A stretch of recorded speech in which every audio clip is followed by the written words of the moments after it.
जाएंगी और तुम्हें गंतव्य तक ले जाएंगी। तुम तो इस नदी में उतर जाओ, बुद्ध कहते थे। बस ये नदी तो जा ही रही है, ये तुम्हें ले जाएगी। नदी में उतरने की घड़ी श्रोतापत्ति फल कहलाती। वह स्वर्णकार श्रोतापत्ति फल को पाकर मर गया, उसी घड़ी मर गया। बुद्ध मौजूद थे और मर गया। धन्य भागी था। बुद्ध के सानिध्य में मृत्यु घट जाए तो और क्या धन्य भाग।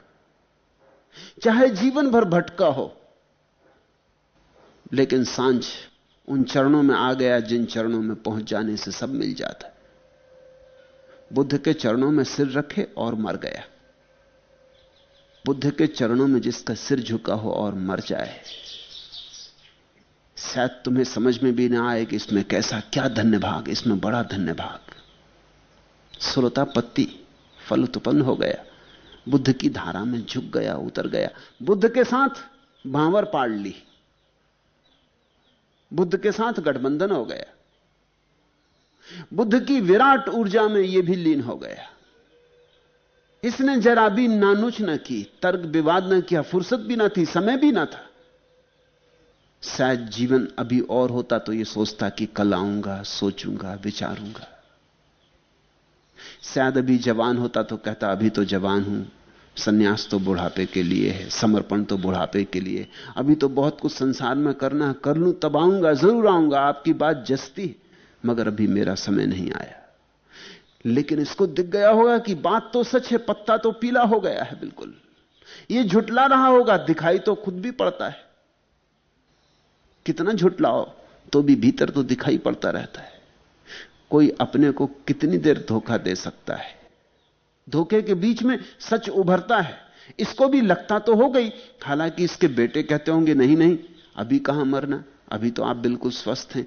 चिकित्सक आता होगा, वो कहता होगा नहीं सब ठीक चल रहा है, बस दवा लेते जाएं, कुछ दिन में उठाएंगे, सब ठीक हो जाने वाला है, कुछ दिन में जल्दी ही अपने पैर पर चलने लगेंगे। चिकित्सक भी कहता होगा, बेटे भी कहते होंगे, परिजन आते होंगे, परिवार के लोग, और सबकी आंखों में इसको दिखाई पड़ता होगा पीला पत्ता, सबकी आंखों में इसको दिखाई पड़ता होगा कि मैं मर रहा हूं। सबके चेहरे कहते होंगे कि अब भाई बचने की उम्मीद नहीं, कहते कुछ होंगे, बतलाते कुछ होंगे, लेकिन छुप तो नहीं सकता। फिर इसको खुद भी तो पता चलता होगा, हाथ हिलाना मुश्किल हो गया, सांस लेना मुश्किल हो गया, ऊर्जा रोज रोज डूबी जाती है। बुद्ध ने सीधी सीधी बात कह दी। ये बुद्ध की ईमानदारी उसे छू गई। मित्र थे, परिजन थे, चिकित्सक थे, वो कहते थे नहीं बचोगे। बुद्ध ने कहा बचना बचना सब बकवास, मेरा आशीष भी कुछ काम नहीं आएगा, और ऐसा आशीष मैं देता भी नहीं, और ऐसा आशीष तू मांग भी नहीं। ये मौत तेरे चारों तरफ घेरे खड़ी है, यमदूत मौजूद है, डोली तैयार है, किसी भी क्षण बैठ जाना पड़ेगा। अब सोच ले,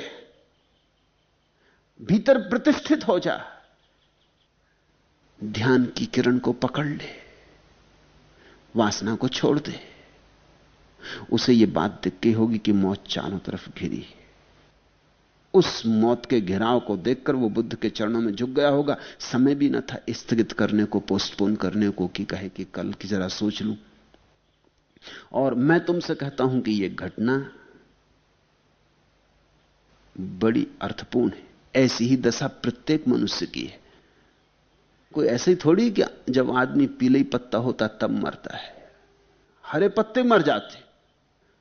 मौत कुछ बुढ़ापे में थोड़ी आती, जवानी में आ जाती। मौत कुछ हिसाब थोड़ी रखती, मौत कोई नियम थोड़ी मानती है, किसी भी घड़ी आ सकती। तुम भी इसी दशा में हो जिस दशा में यह स्वर्णकार था। इससे रत्ती भर दशा भिन्न नहीं है। जरूरी नहीं कि कल भी तुम सभी यहां होगे, कोई विदा हो सकता है। स्थिति तो वही है। यमदूत ऐसा थोड़ी है कि कभी आते, वो तुम जब जन्मते हो तभी डोली लेके साथ आते। वो डोली लिए पास ही बैठे रहते, कब मौका आ जाए कि ले जाएं। कुछ ऐसा थोड़ी कि जब जरूरत पड़ेगी तब आएंगे, ऐसे में तो बहुत देर लग जाए। हर आदमी अपने यमदूत अपने साथ ही लेके पैदा होता है। वो डोली तुम साथ ही लेके आए हो। तुम्हारी अर्थी बंधी हुई रखी है, देर अबेर बंध जाएगी। इसे तुम घटना को ऐसा मत सोचना कि ठीक है उस बूढ़े आदमी को ही ठीक है, अपने से कुछ इसका संबंध नहीं। शायद तुम ये भी सोच रहे हो कि मैं तुमसे ये कहानी क्यों कह रहा हूं, ये तो बूढ़ों को कहनी चाहिए। तुम भी उसी दशा में हो। एक दिन का पैदा हुआ बच्चा भी उसी दशा में है, जिसने पहली सांस ली वो बच्चा भी उसी दशा में, क्योंकि कई बार तो पहली सांस के बाद ही दूसरी सांस नहीं आती। जो बच्चा पैदा हो गया उसके पास मौत घिरी है, कब आएगी इसका पक्का पता नहीं है, लेकिन एक बात तो पक्की है कि आएगी, आ ही गई है, तुम्हें घेर के बैठी। फिर तुम अगर सोचो कि कल निर्णय करेंगे तो क्या पता बीच में आ जाए, तो निर्णय कभी ना हो पाए। इसलिए जिस व्यक्ति को जीवन में क्रांति लानी, उसके लिए समय नहीं है, उसके लिए यही क्षण है, एक ही क्षण है। इस क्षण में झुक जाए तो झुक जाए, इस क्षण में श्रोतापत्ति फल पैदा हो जाए तो हो जाए, या तो अभी या कभी नहीं, क्योंकि अभी के अतिरिक्त कोई समय ही नहीं। झुक गया बुद्ध के चरणों में झुके झुके मर गया। पूर्व धनभागी था, समर्पण की दशा में मर गया। बुद्ध की उस चौंती हुई रोशनी में मर गया, उस भाव को समझता हुआ मर गया। बेटे तो रोए होंगे, परिवार तो रोया होगा, क्योंकि उनको तो यह दिखाई भी ना पड़ा होगा क्या हुआ। लेकिन बुद्ध प्रसन्न हुए होंगे, बुद्ध के जागरूक भिक्षु समझे होंगे, उनने समझा होगा कि अपूर्व घटा। इसलिए तो यह कथा धम्मपद में सम्मिलित कर ली गई। सभी कथाएं सम्मिलित नहीं कर ली गई। 40 वर्षों में हजारों बातें घटी हैं बुद्ध के जीवन में, सभी नहीं सम्मिलित कर ली गई, जो बहुत प्रतीकात्मक हैं, बहुत सूचक हैं। यह बड़ी सूचक घटना है। लड़ो मत, जीवन के लिए मत लड़ो, मोक्ष के लिए लड़ो। लड़ना हो तो मोक्ष के लिए लड़ो। जीवन को लंबाने की आकांक्षा मत करो, आकांक्षा ही करनी हो तो जीवन से मुक्त होने की आकांक्षा करो। मैं एक कविता कल पढ़ रहा था, दिनकर की है, जा चुके अब तो वो। ऐसे लड़ते लड़ते गए,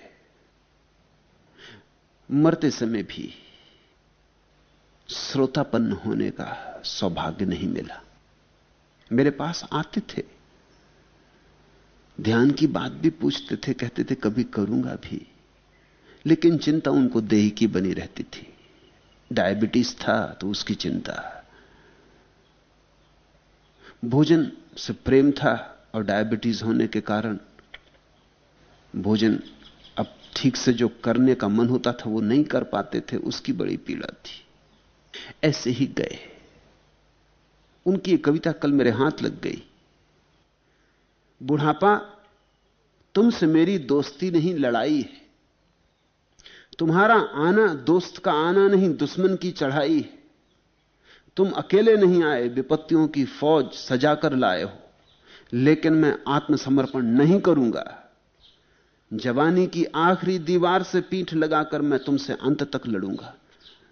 लड़ते रहे। कविता ठीक ही है, वो जो कह रहे हैं ऐसा ही किया उन्होंने। लेकिन जीवन के लिए लड़ना, इसका एक ही अर्थ होता है, दूसरे जीवन की मांग। मौत तो आती, मगर मौत से लड़के तुम दूसरे जीवन के लिए रास्ता बना लेते हो। पैदा हो गए होंगे किसी गर्भ में, क्योंकि इतनी देर वो रुक नहीं सकते। इतनी प्रबल आकांक्षा थी जीवन की, जीवन को पकड़ रखने का ऐसा भाव था कि देर न लगी होगी। इधर मरे होंगे, उधर पैदा हो गए होंगे, फिर वही चक्कर, फिर वही उपद्रव, फिर मरेंगे।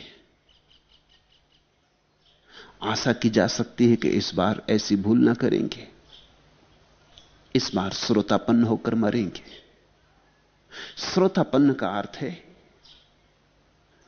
अब मृत्यु को स्वीकार करके मर रहे हैं, क्योंकि मृत्यु जीवन का अपरिहार्य अंग है। मृत्यु ऐसे ही अनायास दुर्घटना नहीं है। मृत्यु जीवन का ही हिस्सा है। मृत्यु जीवन पर छाई है, जीवन में छिपी है। स्वीकार करके मर रहे हैं क्योंकि अब जीवन की कोई आकांक्षा नहीं।